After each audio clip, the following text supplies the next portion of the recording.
we have studied that when the unit cell is repeated along the different directions, we get the crystal structure. Hence, we can tell that the crystal lattice is made up of very large number of unit cells. And every lattice point is occupied by one constituent particle. That these particles can be an atom, molecule, or it can be an ion. Now, let us calculate what would be the contribution of each constituent particle that is present at every lattice point. And hence, let us calculate the total number of atoms that is present in a unit cell. In the beginning, we shall calculate the number of atoms present in a simple cubic unit cell. So, this is also known as primitive cubic unit cell. Here we have three different representations of primitive cubic unit cell. This structure A represents the open structure of a primitive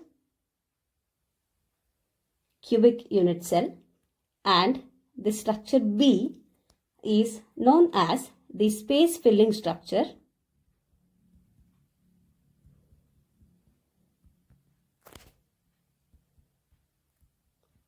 This structure represents the constituent particles in space. Structure C represents the actual portions of atoms that is belonging to one unit cell.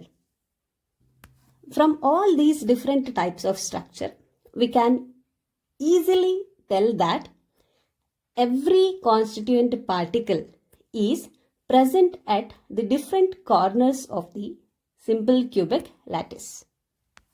And each of these atoms at the corners is shared between 8 adjacent unit cells that you can represent by this particular diagram. In this diagram, we have a crystal lattice that is obtained by repeating the simple cubic unit cell in the different directions. So here we have 8 different simple cubic unit cells that has been repeatedly rotated to get this particular crystal lattice. So this we can consider as one unit cell, and let me consider this as second unit cell. This is third, this is fourth. Also we have fifth, sixth, seventh and 8 unit cells that has been joined together. Now let me consider this particular unit cell here, which is numbered as 8. This is one simple cubic unit cell. Here I'll draw by this particular line.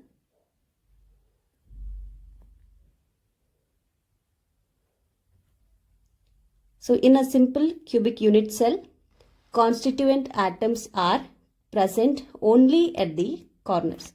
So at this corner we have constituent atoms. So these are the corners where we represent the constituent atoms. So now this particular atom, you can see that it is shared with the 8 different unit cells. So the contribution of every constituent particles that is present at each corner is 1 by 8. So 1 by 8 is nothing but it is the contribution of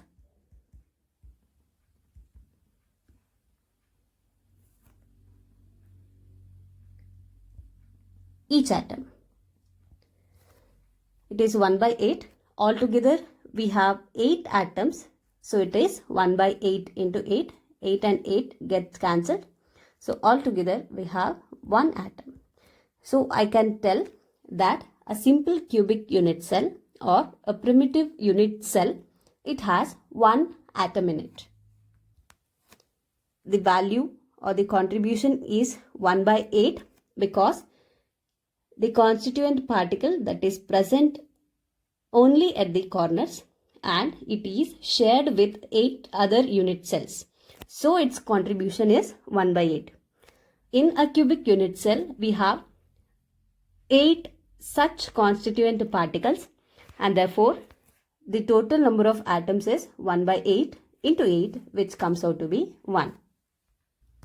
Now, in the same way, let us calculate the number of atoms present in a unit cell of body-centered cubic unit cell. Here we have the different structures for the body-centered cubic unit cell. Structure A is the open structure, structure B is the space-filling structure, and structure C represents the actual portions of atoms belonging to one unit cell. The body-centered unit cell, that is BCC unit cell, has an atom at each of its corners. We have 8 corners and 8 atoms are present at the corners and also 1 atom at its body center. From all these diagrams, you can clearly see that the atom present at the body center is not shared with any other unit cells. So that central atom is solely belonging to one particular unit cell.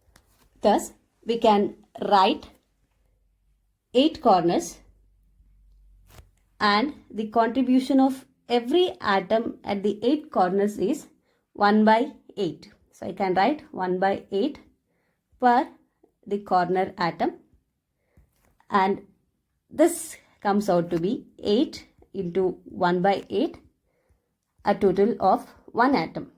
Along with these corner atoms, we have 1 atom at the body center. As already told, this 1 atom at the body center wholly belongs to the one particular unit cell to which it belongs. So, the contribution of this 1 atom is 1, and therefore we have 1 atom. So, total is 1 atom plus 1 atom. Altogether, we have 2 atoms in a body-centered cubic unit cell. Discussing about the number of atoms present in a unit cell of face-centered cubic unit cell, that is the FCC unit cells. These unit cell contains atoms at all the corners. All the 8 corners atoms are present. Along with the atoms present at the corners, at the center of all the faces of the cube, we have the constituent atoms. So here we have the open structure represented in diagram A, as well as the space filling structure in B, as well as in C we have actual portions of atoms that is belonging to one unit cell. As in case of the primitive cubic unit cell as well as the body-centered cubic unit cell, here also the atoms present at 8 corners, their contribution is 1 by 8, and therefore we have 8 into 1 by 8, which is equal to 1 atom. Now, what about the contribution of the atoms that is present at the faces of the cube? Consider this atom here, which is present between the faces. Now, this atom is shared between the 2 unit cells. Therefore, the contribution of each atom that is present at the faces is half. We have 6 different faces. So, 6 atoms are present at the 6 different faces and their contribution is half.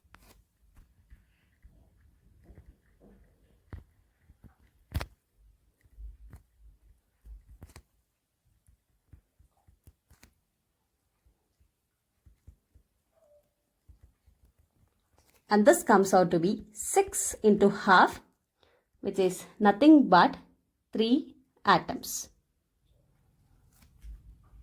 So altogether, the total number of atoms that is present is 1 plus 3, which is equal to 4 atoms. So the total number of atoms that is present in a FCC unit cell is 4 atoms. So to summarize, the number of atoms that is present in a simple cubic unit cell is 1, whereas the number of atoms in case of body-centered cubic unit cell is 2, and the total number of atoms in case of face-centered cubic unit cell is 4.